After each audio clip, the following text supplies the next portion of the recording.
Operation successful করুন, এমন ভাবে গ্রেফতার করুন, এমন ভাবে ভয়ের ভীতির কার্যক্রম শুরু করুন যাতে আওয়ামী লীগ, ছাত্রলীগ, যুবলীগ প্রত্যেকে এমন ভাবে দৌড় দেয় যেমন আজান হলে শয়তান দৌড় দিয়ে নাকি দেয়ালে টাক খায়, বর্ডারে টাক খায়। এই ছাত্রলীগ, আওয়ামী লীগ, যুবলীগ দোসরগুলো টাক খেতে খেতে বর্ডার থেকে পালিয়ে যেতে বাধ্য হবে। তার এই স্বরাষ্ট্র উপদেষ্টা, তার তো ন্যূনতম চক্ষু লজ্জা থাকলেও পদত্যাগ করা উচিত ছিল। নিজের ঘর নোংরা রেখে বাইরে পরিষ্কারের ছবক দিও না। আমরা আগামী কিছুদিনের মধ্যে পুরো বাংলাদেশের সোশ্যাল মিডিয়া থেকে শুরু করে বিভিন্ন জায়গায় গর্ত থেকে বের হয়ে রাজপথে যে সন্ত্রাসীরা মাঝে মাঝে উঠে দিচ্ছে তাদের সবাইকে জেলখানার ভিতরে দেখতে চাই। এদিকে ধানমন্ডি ৩২ নম্বরের বাড়ি ভাঙার খবর প্রকাশ করেছে বিভিন্ন আন্তর্জাতিক গণমাধ্যম। যুক্তরাজ্যের বিবিসি, রয়টার্স, দ্য গার্ডিয়ান, তুরস্কের আনাদোলু এজেন্সি ও টিআরটি ওয়ার্ল্ড, সৌদি আরবের আরব নিউজ, যুক্তরাষ্ট্রের সিএনএন, এবিসি নিউজ, ভারতের বাংলা সংবাদপত্র আনন্দবাজার পত্রিকা, এই সময় বর্তমান থেকে শুরু করে ইংরেজি সংবাদপত্র দ্য টেলিগ্রাফ, ইন্ডিয়ান এক্সপ্রেস সহ বিশ্বের শীর্ষস্থানীয় সংবাদ মাধ্যমে ও বার্তা সংস্থাগুলোই উঠে এসেছে ৩২ নম্বর রোডের বাড়িটি গুড়িয়ে দেওয়ার খবর। আমরা জানি যে ইতিমধ্যে আওয়ামী লীগ সরকারের পতন হয়েছে। এখন ক্ষমতায় আছেন অন্তর্বর্তীকালীন সরকার ডক্টর ইউনূস। এই অন্তর্বর্তীকালীন সরকারের মাননীয় প্রধান উপদেষ্টা ডক্টর ইউনূস ক্ষমতা থাকাকালীন সময় আজকে সারা দেশে কি কি ঘটনা ঘটে গেছে আপনারা তা দেখলে রীতিমতো অবাক হয়ে যাবেন। তো কথার বাড়াবো না, ভিডিওতে চলে যাব। তার আগে আপনাদের কাছে আমার ছোট্ট একটি অনুরোধ, আপনি যদি আমার চ্যানেলে নতুন দর্শক হয়ে থাকেন তাহলে অবশ্যই চ্যানেলটি সাবস্ক্রাইব করে পাশে থাকা বেল আইকনটি বাজিয়ে দিতে ভুলবেন না। আর যারা অলরেডি আমার চ্যানেলটি সাবস্ক্রাইব করেছেন তাদেরকে জানাই অসংখ্য ধন্যবাদ। তো দর্শক চলুন ভিডিওটি শুরু করা যাক। এখন আপনাদেরকে পর্যায়ক্রমে কিছু ভিডিও ফুটেজ দেখাবো। চলুন আমরা প্রথমে একটি ভিডিও ফুটেজ দেখে আসি। এমন ভাবে অপারেশন সাকসেসফুল করুন, এমন ভাবে গ্রেফতার করুন, এমন ভাবে ভয়ের ভীতির কার্যক্রম শুরু করুন যাতে আওয়ামী লীগ, ছাত্রলীগ, যুবলীগ প্রত্যেকে এমন ভাবে দৌড় দেয় যেমন আজান হলে শয়তান দৌড় দিয়ে নাকি দেয়ালে টাক খায়, বর্ডারে টাক খায়। এই ছাত্রলীগ, আওয়ামী লীগ, যুবলীগ দোসরগুলো টাক খেতে খেতে বর্ডার থেকে পালিয়ে যেতে বাধ্য হবে অথবা আইনের কাছে প্রশ্রয় নিতে হবে। সেই আইনের মাধ্যমে তাদেরকে বিচার করতে হবে। পুলিশ তাদেরকে খুঁজে খুঁজে বের করবে, বাসা বাড়ি বিভিন্ন জায়গায় যাবে।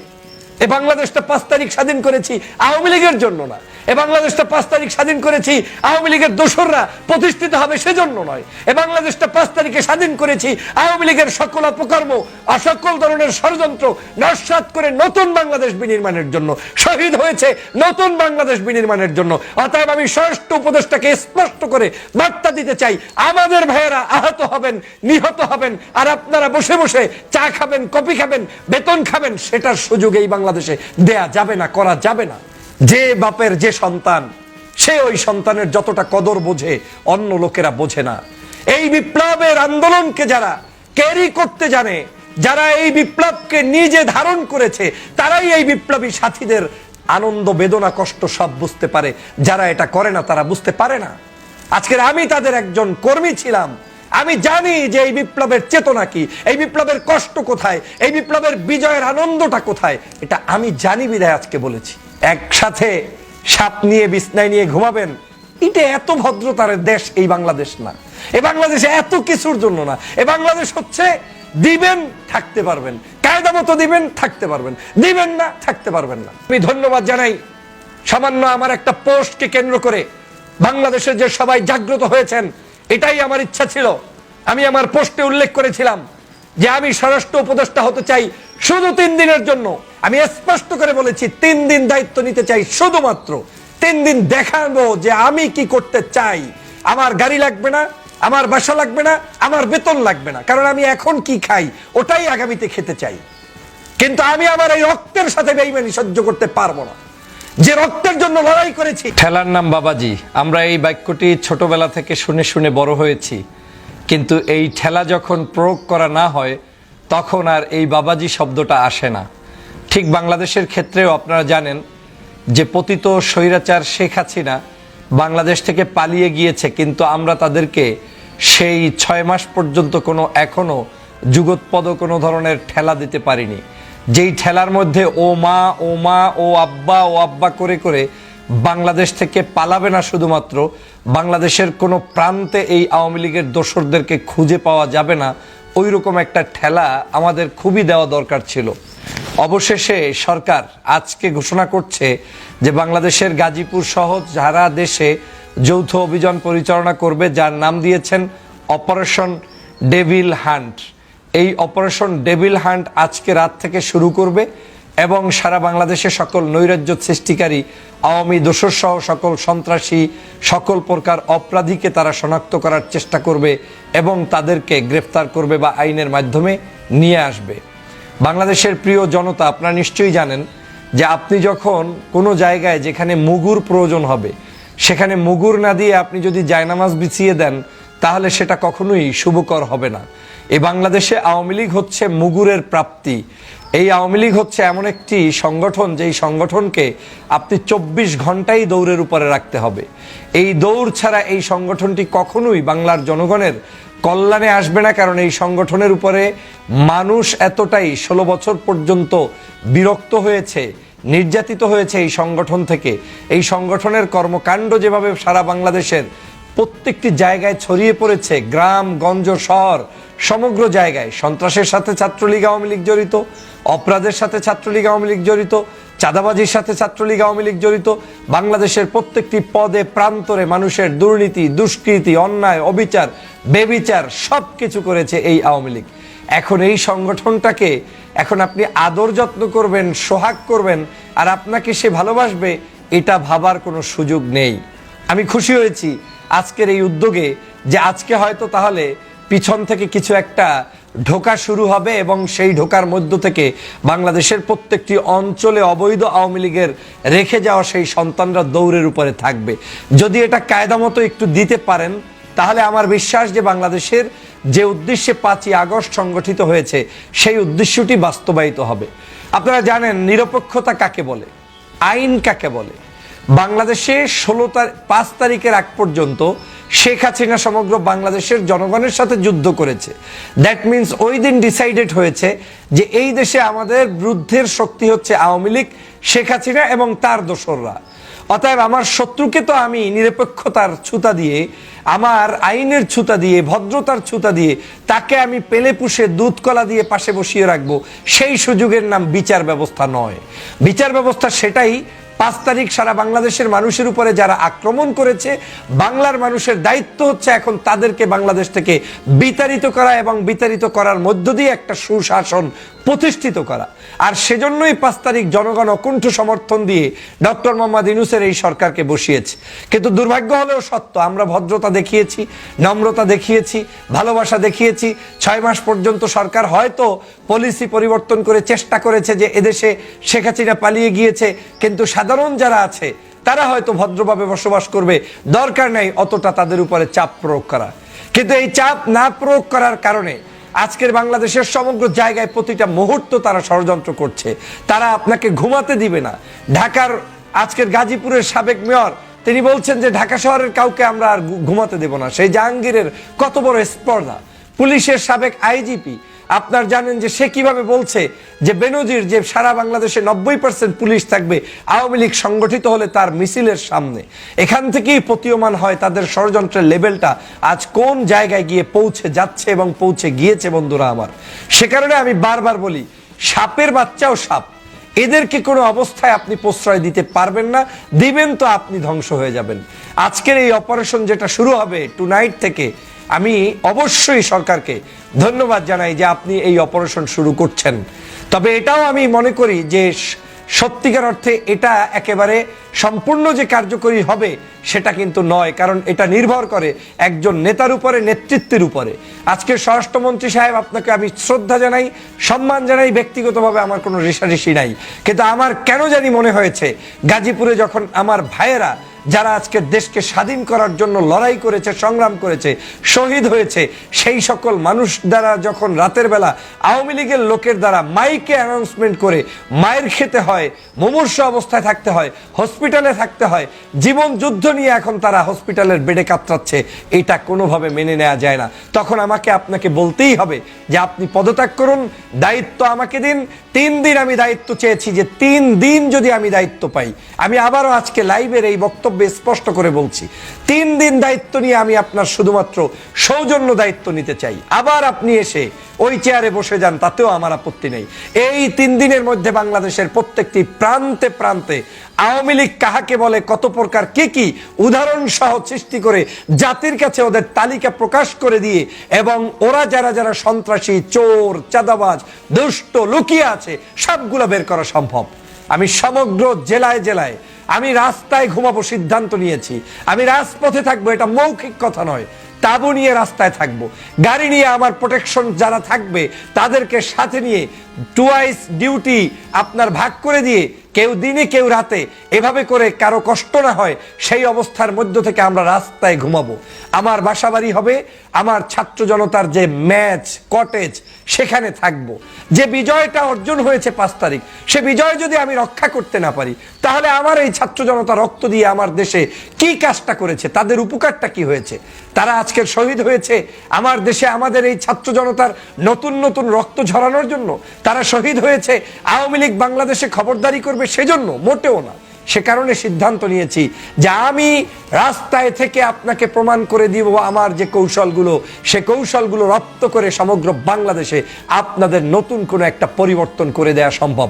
আমি নিশ্চয়ই সবগুলো ভিডিওতে বলতে চাই না। আমি এখান থেকে স্পষ্ট যে বার্তাটা দিতে চাই, একজন নেতা যদি সিদ্ধান্ত নেয় যে সত্যিই আমি করব, তাহলে সম্ভব। আওয়ামী লীগের সাথে কোনো ছাড় দেয়া যাবে না। আপনার পুলিশ প্রশাসন, ডিসি, এসপি, সচিব, তাদের মাথায় রাখতে হবে যে আগামীর বাংলাদেশে অন্তত এই আওয়ামী লীগকে কোনো প্রশ্রয় দেওয়ার সুযোগ নাই। তারা এটা অন্তঃকরণে বিশ্বাস করবে। আমার সাথে যে টিম মেম্বার কাজ করবে তারা বুঝবে যে এই আওয়ামী লীগ মানে ধ্বংসাত্মক, তাদেরকে রুখে দিয়েই দেশটাকে গঠন করতে হবে। অতএব তাদের সাথে ওই দুধ কলার সম্পর্ক রেখে আপনি কখনোই মন্ত্রণালয় সুন্দর চালাতে পারবেন না। ন্যায্যতা কার সাথে হবে? ন্যায্যতা তার সাথে হবে যে লোকটি গত 16 বছর পর্যন্ত নির্যাতিত ছিল, যে লোক মামলা হামলায় জর্জরিত ছিল, যারা গুম হয়েছে, খুন হয়েছে, আওয়ামী লীগের কাছে নির্যাতনের শিকার হয়েছে, অর্থ সম্পদ যাদের ধ্বংস হয়েছে, তারা হচ্ছে আজকের মজলুম। তার পক্ষে আমাকে দাঁড়াতে হবে। এখন মজলুমরা ঘুরে বেড়ায় আর মজলুমের উপরে অত্যাচার করে জুলুমবাজ সেই 16 বছরের পতিত আওয়ামী লীগ, এটা মেনে নেওয়া যাবে না, এটা করা যাবে না, এই কাজ করা যাবে না। আপনারা আজকের যে অপারেশন এই যেটা শুরু করেছেন, এই অপারেশনটা যদি বলবৎ রাখেন, এই অপারেশন শুধু দেখানো অপারেশন রাখলে হবে না, এই অপারেশন দিয়ে জাতির কাছে স্পষ্ট করতে হবে যে আপনারা সত্যি সত্যি বিচার করতে চান। 3 দিন কায়দা মতো ডলা দেন, সমগ্র বাসা বাড়িগুলোতে আওয়ামী লীগের, ছাত্রলীগের, যুবলীগের প্রত্যেকের কর্মী, সমর্থক, সাথী যারা সেখানে তাদের কি বলে বিশেষ বিশেষ দায়িত্বপ্রাপ্ত ব্যক্তি ছিল, এই মানুষগুলোর তালিকা নিশ্চিত করুন। তালিকা নিশ্চিত করে আইনের কাছে ছেড়ে দিন, গ্রেপ্তার করুন। তারপরে তারা আইন আদালত, উচ্চ আদালতে গিয়ে প্রমাণ করে আসবে তারা অন্যায় করে নাই, সন্ত্রাসী করে নাই। সারা বাংলাদেশের 64 জেলায় এক রাতে একদিনে সেই অভিযান পরিচালিত করতে হবে। শুধু সেটাই করলে হবে না, আপনার সারা বাংলাদেশের যেই দল যে করছে সেই দলের মধ্যে কে কখন বহিষ্কার হয়েছে, কারা কি কারণে বহিষ্কার হয়েছে, কার সাথে চাঁদাবাজির সম্পর্ক, কার সাথে সংগঠনের বিভিন্ন ধরনের অপকর্মের সাথে সম্পৃক্ত, বাংলাদেশের বিভিন্ন অন্যায় অত্যাচারের সাথে পূর্বে কারা কারা মামলা মকদ্দমায় ছিল, 16 বছরের ওই মামলাগুলো নয়, যারা বিভিন্ন অপরাধের মামলায় সংগঠিত ছিল, যেমন চুরি, ডাকাতি, খুন, খারাপি, এ ধরনের যারা ছিল প্রত্যেকের তালিকা নতুন করে আবার হাতে নিয়ে এসে পুলিশ তাদেরকে খুঁজে খুঁজে বের করবে। বাসা বাড়ি বিভিন্ন জায়গায় যাবে। এ বাংলাদেশটা 5 তারিখ স্বাধীন করেছি আওয়ামী লীগের জন্য না, এ বাংলাদেশটা 5 তারিখ স্বাধীন করেছি আওয়ামী লীগের দোসররা প্রতিষ্ঠিত হবে সেজন্য নয়। এ বাংলাদেশটা 5 তারিখে স্বাধীন করেছি আওয়ামী লীগের সকল অপকর্ম, সকল ধরনের ষড়যন্ত্র নস্যাৎ করে নতুন বাংলাদেশ বিনির্মাণের জন্য, শহীদ হয়েছে নতুন বাংলাদেশ বিনির্মাণের জন্য। অতএব আমি স্বরাষ্ট্র উপদেষ্টাকে স্পষ্ট করে বার্তা দিতে চাই, আমাদের ভাইয়েরা আহত হবেন, নিহত হবেন, আর আপনারা বসে বসে চা খাবেন, কফি খাবেন, বেতন খাবেন, সেটার সুযোগ এই বাংলাদেশে দেয়া যাবে না, করা যাবে না। আপনাদেরকে শ্রদ্ধা রেখে বলতে চাই, এই শহীদের রক্তের বিনিময়ে অর্জিত এই বাংলাদেশকে রক্ষা করতে না পারলে তাহলে আপনারাই দায়ী। আজকে আমার দেশের সমগ্র জায়গায় এমন ভাবে অপারেশন সাকসেসফুল করুন, এমন ভাবে গ্রেপ্তার করুন, এমন ভাবে ভয়ের ভীতির কার্যক্রম শুরু করুন, যাতে আওয়ামী লীগ, ছাত্রলীগ, যুবলীগ প্রত্যেকে এমন ভাবে দৌড় দেয় যেমন আজান হলে শয়তান দৌড় দিয়ে নাকি দেয়ালে টাক খায়, বর্ডারে টাক খায়। এই ছাত্রলীগ, আওয়ামী লীগ, যুবলীগ দোসরগুলো টাক খেতে খেতে বর্ডার থেকে পালিয়ে যেতে বাধ্য হবে, অথবা আইনের কাছে প্রশ্রয় নিতে হবে। সেই আইনের মাধ্যমে তাদেরকে বিচার করতে হবে। কোনো দুর্বলতার সুযোগ আর নেই। বাংলাদেশের বহু হয়েছে, 6 মাস অনেক লম্বা সময় হয়েছে, এই লম্বা সময় আর তাদেরকে দেয়া যাবে না। আজকের আমি ধন্যবাদ জানাই সামান্য আমার একটা পোস্টকে কেন্দ্র করে বাংলাদেশের যে সবাই জাগ্রত হয়েছেন। এটাই আমার ইচ্ছা ছিল। আমি আমার পোস্টে উল্লেখ করেছিলাম যে আমি স্বরাষ্ট্র উপদেষ্টা হতে চাই শুধু 3 দিনের জন্য, কোনো লোভ লালসার জন্য নয়। লোভ থাকলে আমার গাড়ি চাইতাম, লোভ থাকলে আমি বাড়ি চাইতাম, লোভ থাকলে আমি প্রোটেকশন চাইতাম। আমি স্পষ্ট করে বলেছি 3 দিন দায়িত্ব নিতে চাই, শুধুমাত্র 3 দিন দেখাবো যে আমি কি করতে চাই। আমার গাড়ি লাগবে না, আমার বাসা লাগবে না, আমার বেতন লাগবে না, কারণ আমি এখন কি খাই ওটাই আগামীতে খেতে চাই। কিন্তু আমি আমার এই রক্তের সাথে বেইমানি সহ্য করতে পারবো না। যে রক্তের জন্য লড়াই করেছি, যে রক্তের আজকের এই যে শহীদ হয়েছে, তাদের এই শহীদি ভাইদের পক্ষে দাঁড়িয়ে যখন টকশো করেছি, অনলাইনে যুদ্ধ করেছি, দেশে বিদেশে প্রায় 6 বছর আজকের শেখ হাসিনার কারণে থাকতে হয়েছে, দেশে পর্যন্ত আসতে পারি নাই, সেই রক্তের সাথে বেইমানি করা যাবে না। অতএব আমি সেজন্যই বলেছি যে আমি শুধুমাত্র স্পেশাল এই দায়িত্বটা নিয়ে একটু প্রমাণ করতে চাই আমাদের এই যুবকদের পক্ষে, আমাদের এই ছাত্র জনতার পক্ষে আমরা কারা কিভাবে কাজ করতে পারি। মনে রাখবেন, যে বাপের যে সন্তান, সে ওই সন্তানের যতটা কদর বোঝে অন্য লোকেরা বোঝে না। এই বিপ্লবের আন্দোলনকে যারা ক্যারি করতে জানে, যারা এই বিপ্লবকে নিজে ধারণ করেছে, তারাই এই বিপ্লবী সাথীদের আনন্দ, বেদনা, কষ্ট সব বুঝতে পারে। যারা এটা করে না তারা বুঝতে পারে না। আজকের আমি তাদের একজন কর্মী ছিলাম, আমি জানি যে এই বিপ্লবের চেতনা কি, এই বিপ্লবের কষ্ট কোথায়, এই বিপ্লবের বিজয়ের আনন্দটা কোথায়, এটা আমি জানি বিধায় আজকে বলেছি। ধন্যবাদ জানাই ফেস দ্য পিপলের সাগর ভাইকে। লক্ষ লক্ষ মানুষ সেখানে রিয়্যাক্ট করেছেন, কমেন্টস করেছেন বিভিন্ন জায়গায়। পরবর্তীতে অনেকগুলো নিউজ পোর্টালে এসেছে বা সামনেও আসবে। আমি সকল নিউজ পোর্টালের সবাইকে ধন্যবাদ জানাই আমার এই নিউজটি পাবলিশ করার জন্য। আমার শুধুমাত্র উদ্দেশ্য ছিল একটি ধাক্কা দেওয়া। আমার এই পোস্টের উদ্দেশ্য ছিল বাংলার মানুষকে জাগ্রত করা, প্রশাসনকে সতর্ক করা, শক্তিশালী করা, যাতে করে এই প্রশাসনের মধ্যে কোনো গুপ্তচর লুকায়িত থাকতে না পারে। অতএব প্রিয় সহযোদ্ধা ভাইরা, আমাদের এই দেশের আজকের যে আন্দোলন শুরু হয়েছে, আজকের এই মুহূর্তে রাতে যেটা চলবে, এই অপারেশন যেন এমনভাবে সাকসেসফুল হয় যাতে আওয়ামী লীগ তার লঙ্গি, জাঙ্গা, টুপি যা আছে, জামা কাপড় সবকিছু ফেলে রেখে পালিয়ে যেতে বাধ্য হয়। ওদের ভিতরে এভাবে ভয় সৃষ্টি করে দিতে হবে। একসাথে সাপ নিয়ে বিছনায় নিয়ে ঘুমাবেন, এটা এত ভদ্রতার দেশ এই বাংলাদেশ না। এই বাংলাদেশ এত কিছুর জন্য না। এই বাংলাদেশ হচ্ছে দিবেন থাকতে পারবেন, কায়দা মতো দিবেন থাকতে পারবেন, দিবেন না থাকতে পারবেন না। সেই জন্য আমি বারবার বলছি যে আমাদেরকে এখন শক্তভাবে দমন করতে হবে। অতএব এই ডেভিল হান্টে যেন আওয়ামী লীগের পতন নিশ্চিত হয় সারা বাংলাদেশে। আমরা তো আগের মতো আওয়ামী লীগের আমলের মতো পুলিশ প্রোটেকশনে মিছিল করা লাগে না, পুলিশ প্রোটেকশনে আমাদের কোনো কাজ করা লাগে না, জনতাই আমাদের কাজ করে দেয়। কিন্তু আওয়ামী লীগ তো রাতের অন্ধকারে গোপনে গোপনে বিভিন্ন জায়গায় গোপনে ষড়যন্ত্র করে। সেই ষড়যন্ত্র তো ছাত্র জনতা পাহারা দিবে না 24 ঘন্টা। তারা কি বেতন খায়? তারা কি এটার জন্য বাধ্য? এখন এটা করতে হবে সরকারকে, এটা করতে হবে আমার প্রশাসনের ভাইদেরকে।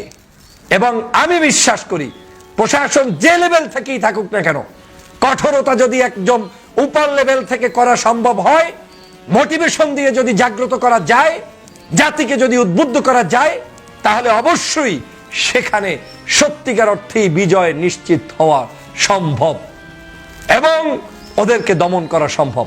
আসুন আজকের এই আওয়ামী লীগের সকল ষড়যন্ত্র রুখে দাঁড়াই এবং ওদেরকে আজ এই যে নতুন করে অপারেশন শুরু হবে সেটার মাধ্যমে শুধু ওদেরকেই নয়, সকল অপরাধীদেরকে জাতির সামনে প্রকাশ করে আমরা তাদেরকে প্রতিহত করি, প্রতিরোধ করি এবং বাংলাদেশটাকে সুন্দরভাবে এগিয়ে নিয়ে যাই। তো আশা করছি আপনারা পুরো ভিডিওটি মনোযোগ সহকারে দেখেছেন এবং এখানে কি বলা হয়েছে তাও বুঝতে পেরেছেন। এ বিষয়ে নিয়ে যদি আপনাদের কোনো মতামত থাকে তাহলে অবশ্যই তা কমেন্ট করে জানাতে পারেন। এখন চলুন আমরা আরো একটি ভিডিও দেখে আসি। তার এই স্বরাষ্ট্র উপদেষ্টা, তার তো ন্যূনতম চক্ষু লজ্জা থাকলেও পদত্যাগ করা উচিত ছিল।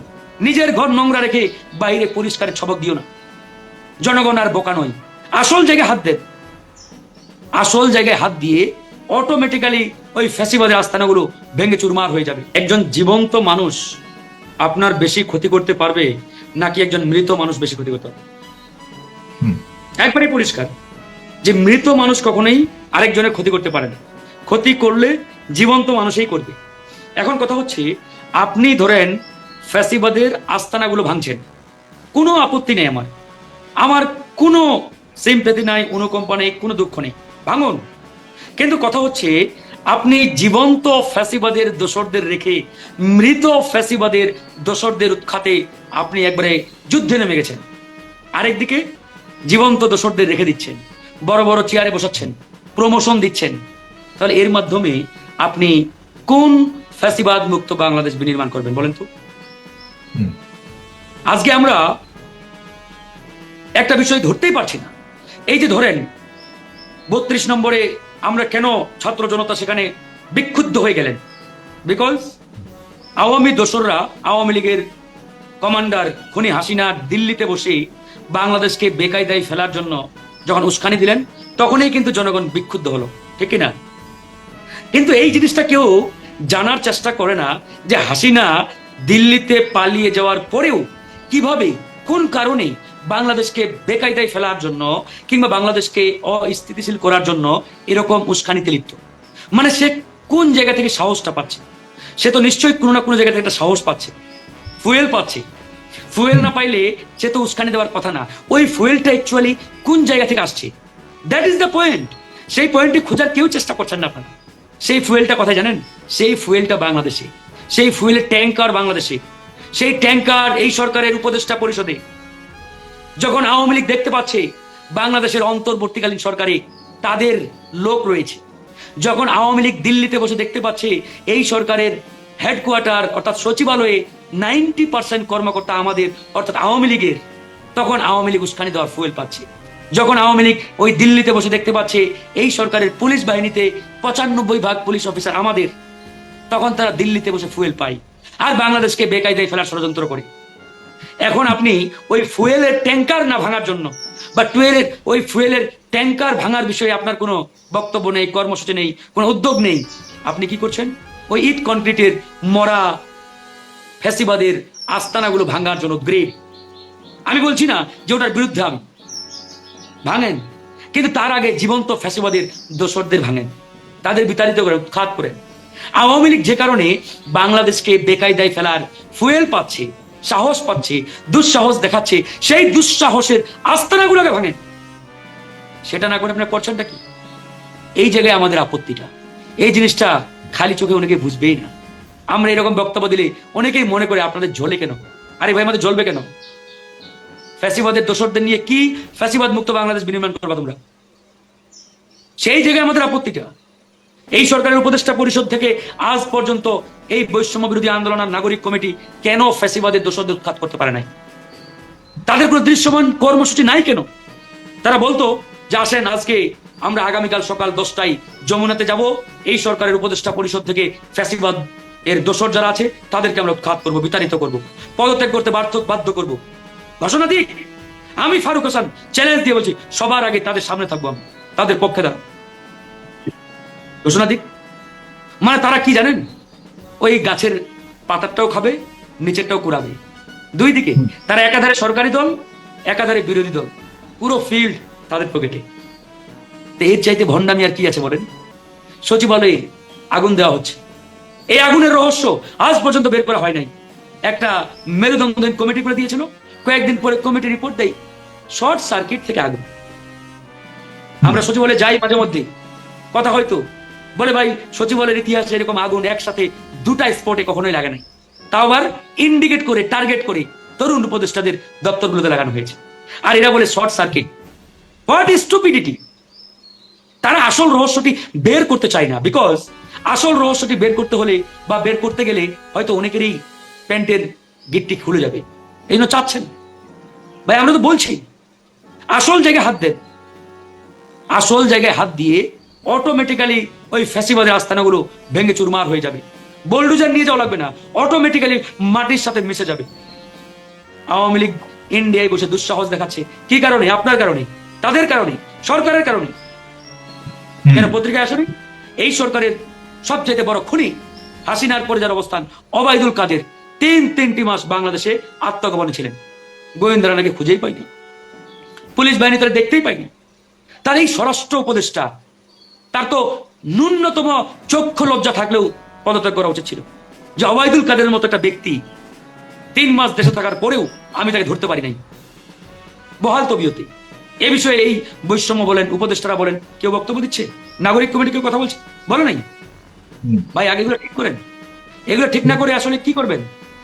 এই যে কিছুদিন আগে শিক্ষা মন্ত্রণালয়ের একবারে টপ লেভেল একজনকে নিয়োগ দেওয়া হয়েছে, যাকে ছাত্ররা আন্দোলন করে ফ্যাসিবাদের দোষর আখ্যা দিয়ে সেই পদচ্যুত করেছিল, তাকে প্রমোশন দিয়ে বড় পদে আবার বসানো হয়েছে। নাগরিক কমিটির অনেকে পোস্ট দিচ্ছে, আন্দোলন করে একজনকে নামালাম, এরা আবার তলে তলে আতাত করে টাকা খেয়ে তাকে প্রমোশন দিয়ে বড় চেয়ারে বসালো। এই হচ্ছে অবস্থা।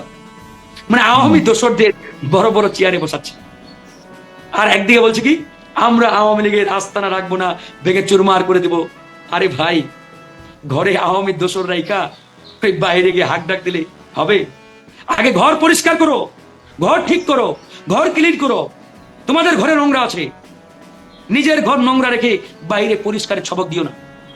জনগণ আর বোকা নয়, এদেশের জনগণ এখন অতি চালাক, বুদ্ধিমান, তারা সব জানে।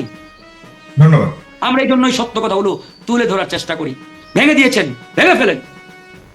ওই দিনেই যদি যাইতেন উপদেষ্টা পরিষদে, প্রধান উপদেষ্টার বাসভবন ঘেরাও করে বলতেন আপনাকে আজকেই সিদ্ধান্ত নিতে হবে, আওয়ামী দোসরদের উৎখাত করতে হবে, বহিষ্কার করতে হবে, পদত্যাগ করতে বাধ্য করতে হবে, তাহলে বলতাম যে ঠিক আছে, রাইট ট্রেকে আছে। এই বিষয়ে কর্মসূচি নাই। তলে তলে তলে তলে মানে তলে তলে উপদেষ্টাদের সাথে মানে মিটিং, দহরম মহরম, ভাগ বাটোয়ারা, বড় বড় চেয়ার, বড় বড় পোস্টিং, অমুক জায়গায় তমুক জায়গায়, পত্রিকায় তো আসে, আমরা তো জানি। পিএস, এপিএস, এপিএস এর দুলাভাই, চাচাতো ভাই গাড়ি বাড়ি নিয়ে ঘুরে বেড়াচ্ছে, পত্রিকায় আসছে, আমরা নিজেরাও তো তার চাক্ষুষ প্রমাণ। আর অমুক তমুক জ্ঞানী গুণী ছবক নিজেরা কতটুকু ক্লিন, কতটুকু সৎ, তা তো আমরা দেখতে পাচ্ছি। আমল নামা বের হবে, ক্ষমতায় থাকলে তো আমল নামা বের হয় না, গদিটা যাক। আমল নামা কতটুকু স্বচ্ছ পরিষ্কার একবারে বের হয়ে যাবে, গদি তো বেশি থাকবে না। সরকার দুর্বলতা নিয়েই বারবার। যাই হোক, এখন আমাদের যেটি ভাই শেষ মেসেজ আমার, আমরা চাই, মনে প্রাণে চাই এই সরকার সফল হোক, কিন্তু বাস্তবিক অর্থে এই সরকার নিজেই চাই না তারা সফল হোক। তারা নিজেরাই চাই না, আমরা চাই, কিন্তু বাট তাদের কর্মকাণ্ড, অ্যাক্টিভিটিস তারা নিজেরাই ব্যর্থতার দিকে নিয়ে যাচ্ছে। কিন্তু আফসোস হই প্রধান উপদেষ্টার জন্য, যেরকম একটা গ্লোবাল ব্যক্তি বাংলাদেশের গর্ব। বলেছেন আপনি। ধন্যবাদ। রাজধানী ধানমন্ডির 32 নম্বরে বঙ্গবন্ধু শেখ মুজিবুর রহমানের বাড়িতে অগ্নিসংযোগ ও ভাঙচুরের ঘটনা নিয়ে সংবাদ প্রকাশ করেছে বিভিন্ন আন্তর্জাতিক গণমাধ্যম। গত বুধবার রাতে ক্ষমতাচ্যুত শেখ হাসিনার অনলাইনে ভাষণ দেওয়াকে কেন্দ্র করে বাড়িটিতে অগ্নিসংযোগ ভাঙচুর করে ছাত্র জনতা। ধানমন্ডি 5 নম্বরে শেখ হাসিনার বাসভবন সুধা সদনেও আগুন দেন তারা। গত বৃহস্পতিবার প্রধান উপদেষ্টার প্রেস উইং থেকে পাঠানো এক বিবৃতিতে কথা বলা হয়েছে। এদিকে ধানমন্ডি 32 নম্বরের বাড়ি ভাঙার খবর প্রকাশ করেছে বিভিন্ন আন্তর্জাতিক গণমাধ্যম। যুক্তরাজ্যের বিবিসি, রয়টার্স, দ্য গার্ডিয়ান, তুরস্কের আনাদোলু এজেন্সি ও টিআরটি ওয়ার্ল্ড, সৌদি আরবের আরব নিউজ, যুক্তরাষ্ট্রের CNN, ABC নিউজ, ভারতের বাংলা সংবাদপত্র আনন্দবাজার পত্রিকা, এই সময় বর্তমান থেকে শুরু করে ইংরেজি সংবাদপত্র দ্য টেলিগ্রাফ, ইন্ডিয়ান এক্সপ্রেস সহ বিশ্বের শীর্ষস্থানীয় সংবাদ মাধ্যমে ও বার্তা সংস্থাগুলোই উঠে এসেছে 32 নম্বর রোডের বাড়িটি গুড়িয়ে দেওয়ার খবর। বিবিসি শিরোনাম করেছে বাংলাদেশের সাবেক প্রধানমন্ত্রীর পারিবারিক বাড়িতে প্রতিবাদকারীদের আগুন। ব্রিটিশ বার্তা সংস্থা রয়টার্সের শিরোনাম ছিল বাংলাদেশের বিতাড়িত প্রধানমন্ত্রী শেখ হাসিনার বাবার বাড়িতে আগুন দিয়েছে বিক্ষোভকারীরা। আনাদুলু এজেন্সিতে তাদের শিরোনাম হয়েছে বাংলাদেশি বিক্ষোভকারীরা সাবেক প্রধানমন্ত্রী শেখ হাসিনার বাড়িতে ধ্বংসযজ্ঞ চালিয়েছে, যেখানে লেখা হয়েছে প্রতিবেশী ভারতে নির্বাসিত থেকে সমর্থকদের উদ্দেশ্যে হাসিনার একটি বক্তৃতা নিয়ে হামলার সূত্রপাত হয়। 15 বছরের শাসনের বিরুদ্ধে ছাত্র নেতৃত্বাধীন একটি তীব্র বিদ্রোহের সময় গত বছর 5ই আগস্ট ভারতে পালিয়ে যান শেখ হাসিনা। আনাদুলু এজেন্সি তাদের প্রতিবেদনের শিরোনামে লিখেছে, ভারত থেকে সাবেক প্রধানমন্ত্রী শেখ হাসিনার লাইভ ভাষণ বাংলাদেশে প্রতিবাদের সূত্রপাত করেছে। আনন্দবাজার পত্রিকার প্রতিবেদনে উল্লেখ করা হয়েছে, ঠিক 6 মাস আগে 5ই আগস্ট সন্ধ্যায় আগুন জ্বালিয়ে দেওয়া হয়েছিল ঢাকার 32 নম্বর রোডের হাসিনার পারিবারিক ভবনটিতে।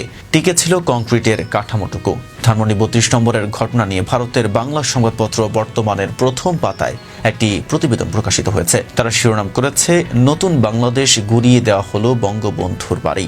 ওই প্রতিবেদনে উল্লেখ করা হয়েছে, জনে জনে খবর দে, মুজিববাদের কবর দে। মধ্যরাতে স্লোগান তুলল নতুন বাংলাদেশ।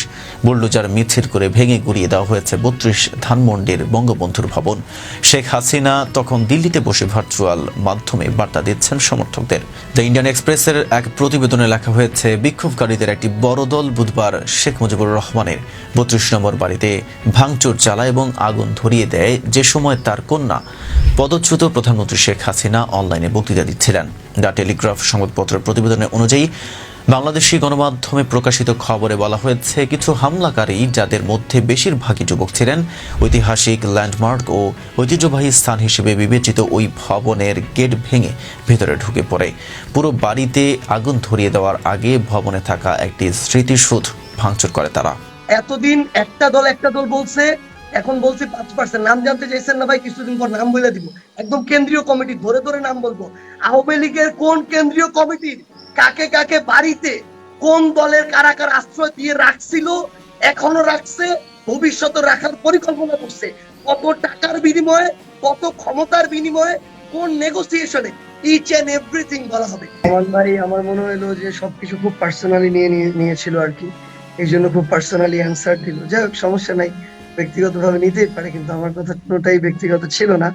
আমি আমার চোখে যা দেখছি আমি তাই বললাম। কে কতটুকু নিবে না নিবে, ওন করবে না করবে, এটা ব্যক্তিগত ব্যাপার। আমাদের আসলে গতানুগতিক বাংলাদেশের রাজনীতির সবচেয়ে বড় যেটা সমস্যা আমার এতদিন ধরে মনে হয়েছে ভাই, সেটা হচ্ছে যে আমরা আমাদের সীমাবদ্ধতাগুলোকে অ্যাড্রেস করার মতো সৎ সাহসটা দেখাই না। মানে যদি এটা আমরা না দেখাতে পারি আমাদের জায়গা থেকে, তাহলে তো ওইটা অ্যাড্রেস করে ওইটার উপরে কাজ করা, ওইটাতে নিজের ডেভেলপমেন্ট আনা, এই জিনিসটা তো হবে না ভাই। মানুষ হিসেবে আমার সীমাবদ্ধতা থাকবে, এটা একদম স্বাভাবিক। আমরা আমাদের জায়গা থেকে বললেন যে 5% নেতারা জড়িত, আপনি কিভাবে বলেন এটা? আমি বুঝি না ভাই। আমি আপনাকে বলি ভাই, আমি বলি সংখ্যাটা কমায় বলছি 5%, এটা আরো বেশি হবে। এতদিন একটা দল বলছে, এখন বলছি 5%। নাম জানতে চাইছেন না ভাই? কিছুদিন পর নাম বলে দিব, একদম কেন্দ্রীয় কমিটি ধরে ধরে নাম বলবো।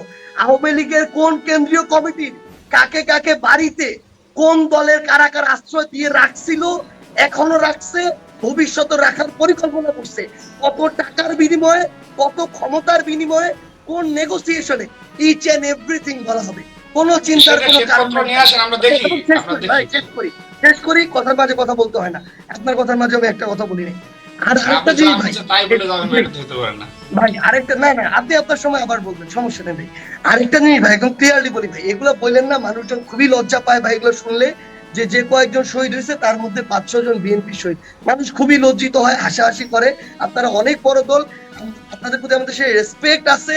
আপনাদের যারা সিনিয়র লিডার, তাদের সাথে যখন কথা বলি, তাদেরকে জিজ্ঞাসা করলে বুঝবেন যে সর্বোচ্চ রেসপেক্ট দিয়ে আমরা কথা বলি। ওই মিউচুয়াল রেসপেক্ট আপনাদের ভিতরে থাকা প্রয়োজন, তাহলেই বাংলাদেশের রাজনীতি বা বাংলাদেশ সামনে ভালোর দিকে যাবে। এই রাজনৈতিক দলগুলা বা ব্যক্তিদের মধ্যে যদি এই মিউচুয়াল রেসপেক্ট না থাকে, তাহলে কখনো ভালোর দিকে যাবে না ভাই।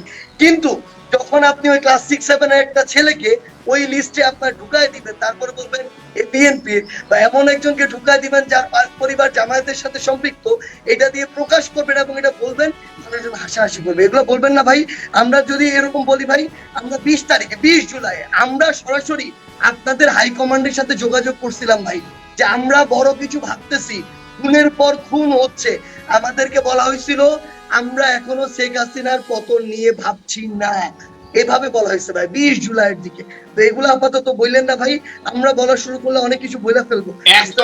এক দফা ঘোষণার জন্য আমরাও তো কথা বলছি ভাই, হয়তো আপনার সাথে বলি না, অন্য কারোর সাথে ভাই আমি একটা জিনিস বলি, আবার এক আরেকটা দফা ঘোষণার জন্য সর্বোচ্চ প্রেসার আমরা দিয়েছিলাম। এগুলো আপনি হান্নান এটা জিজ্ঞেস করেন, আপনি ভাই, ইয়ের সাথে কথা ভাই, বলেন, এক দফা ঘোষণার ভাই, জন্য আমরা প্রেসার দিই না। ভাই একটু বলি ভাই, শুধু আপনারা না ভাই, জামায়াত বলি, শিবির বলি, সিভিল সোসাইটি বলি, অন্যান্য যারা আছে সকলেই তাদের জায়গা থেকে এই আন্দোলনে বিভিন্ন ভাবে সাপোর্ট দিছে, সমর্থন করছে, নো ডাউট ভাই, আমরা তো একবারে বলি নাই।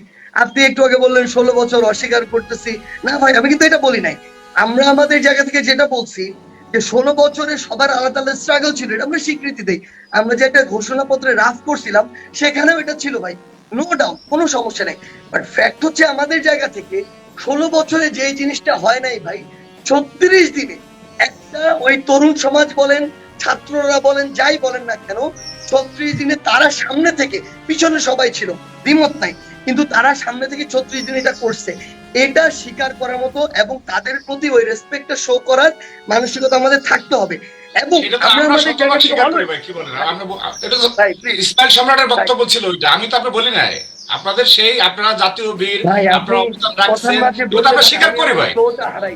ঠিক আছে, আমাকে হ্যাঁ। ধরেন একটা স্পিচের কনসিকুয়েন্স আমি রেডি করছি, এটা আমি হারাই ফেলি ভাই। জি, এটা আমি জি, জি। শেষ করে আপনি সাইফুর ভাই, আপনি অবশ্যই আমান ভাইকে আরেকবার সুযোগ দিবেন।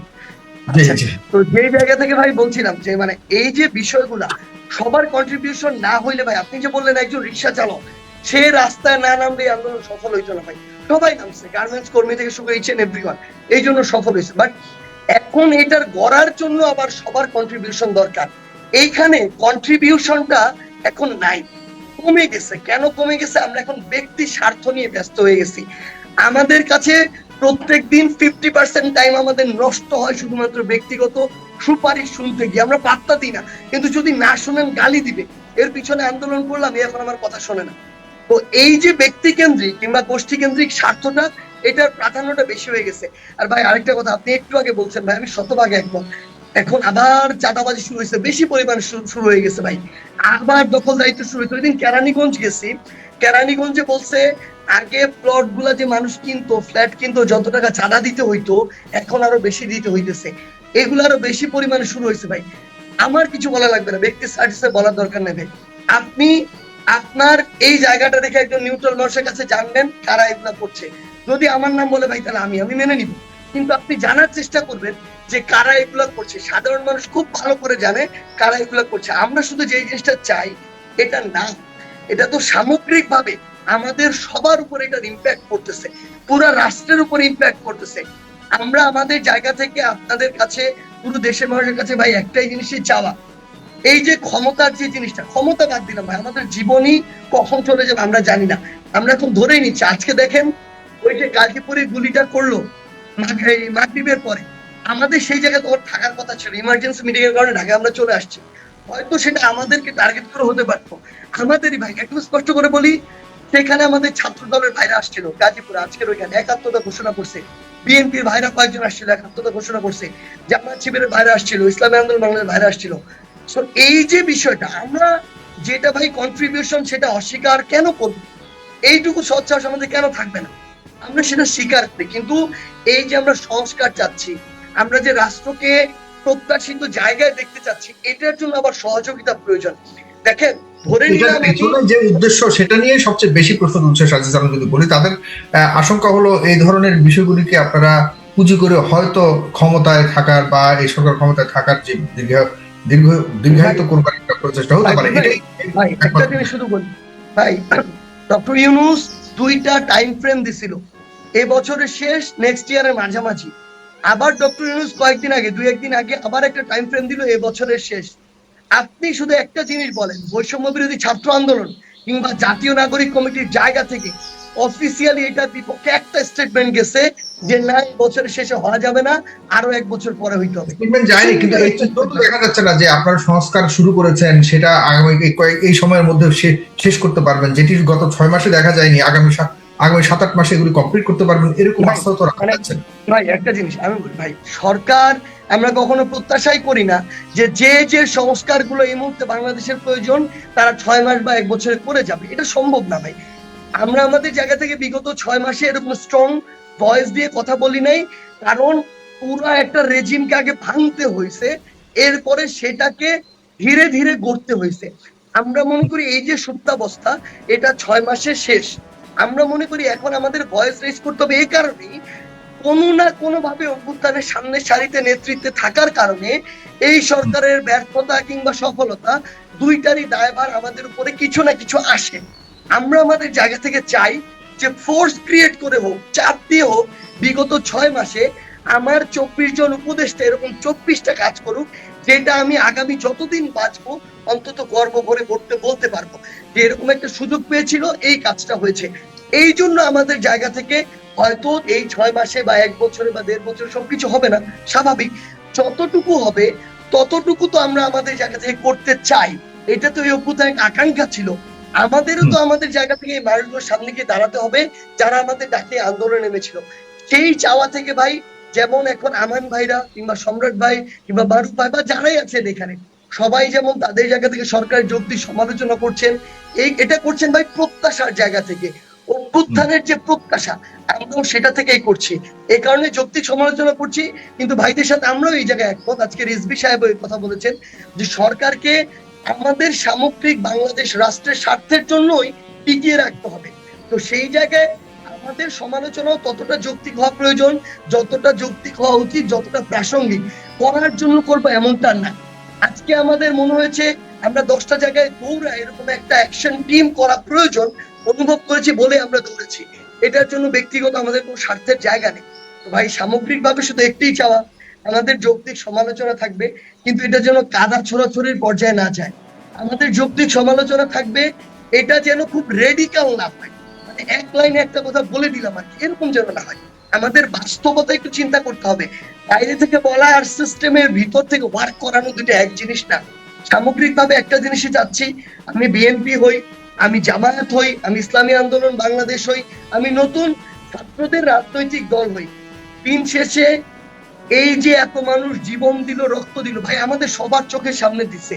এখানে যে ভাইরা আছে তারাও চোখের সামনেই দেখছে। আমরা মনে করি এই মানুষগুলো, এই পরিবারগুলো, এই জেনারেশনটা যেন আশাহত না হয়, আমরা দয়া করে সেটার জন্য কাজ করি। নিজেদের ভিতরে যদি কাদা ছড়াছড়ি করি তাহলে নিজেরাই আরো বেশি বিভাজিত হব, কাঙ্ক্ষিত লক্ষ্যে যেতে পারবো না। আশা করি এখানে একটাই প্রত্যাশা, আমরা ঐক্যবদ্ধভাবে এই অভ্যুত্থান রেসপেক্টকে সামনে রেখে আগামীর বাংলাদেশ এমন ভাবে করব যেটা ওই অভ্যুত্থানের সময় চোখের সামনে লাশ রেখে আমরা বাংলাদেশকে কল্পনা করেছিলাম, সেই বাংলাদেশকে আমরা আগামীতে দেখতে চাই। এটার জন্য ঐক্যবদ্ধভাবে ব্যক্তি স্বার্থকে এক পাশে রেখে দেশের স্বার্থ, মানুষের স্বার্থকে সামনে রেখে কাজ করার কোনো বিকল্প নেই। আমরা আশা করি করতে পারবো, আর আমরা যদি চাই তাহলে এটা সম্ভব। সবাইকে অসংখ্য ধন্যবাদ। তো আশা করছি আপনারা এই ভিডিও ফুটেজটি মনোযোগ সহকারে দেখেছেন এবং এখানেও কি বলা হয়েছে তাও বুঝতে পেরেছেন। এ বিষয় নিয়ে যদি আপনাদের কোনো মতামত থাকে তাহলে অবশ্যই তা কমেন্ট করে জানাতে পারেন। ভিডিওটি এ পর্যন্তই, দেখা হচ্ছে পরবর্তী ভিডিওতে। সে পর্যন্ত সবাই ভালো থাকবেন, সুস্থ থাকবেন। আল্লাহ হাফেজ।